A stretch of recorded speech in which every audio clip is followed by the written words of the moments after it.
l'Ermitage, c'est une maison de famille qui a toujours eu une tradition d'accueil des artistes, qui a des collections qui vont de l'Antiquité phénicienne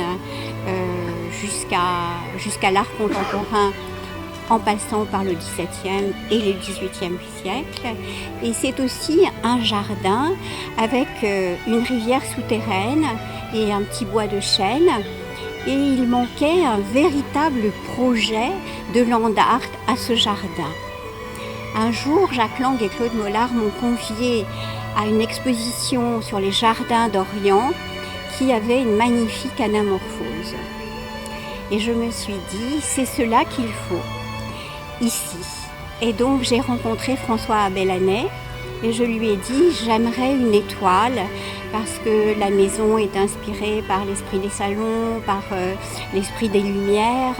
J'aimerais donc une étoile ici, mais j'aimerais quelque chose qui soit pérenne, pas quelque chose qui soit éphémère comme à l'Institut du monde arabe.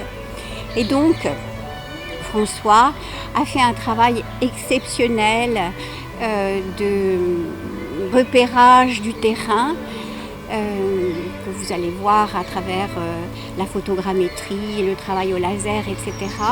Et il m'a proposé un projet d'étoile magnifique qui a été planté de 2000 plants de lavande, de népeta, de fétuga, de graminées divers, qui prend aujourd'hui, 3 mois après, toute son ampleur.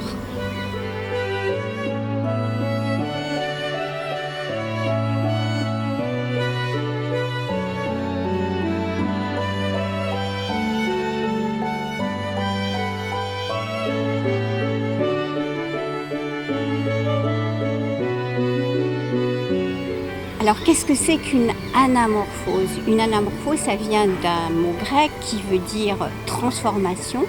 C'est donc une image reversible qui se transforme à partir d'un point de référence. Cette étoile que vous voyez à partir du point de référence qui a été posé. Et quand on tourne tout autour de la prairie, on voit cette étoile s'humaniser en quelque sorte et devenir un petit bonhomme avec des grands bras et des grandes jambes. Donc je trouve que le travail de François Abel-Hanet est un travail absolument exceptionnel. Il se situe entre les perspectives inversées de Le Nôtre et le jardin cubiste de Guébrechian qui a fait ce magnifique jardin à la Villa Noailles dans le sud-est.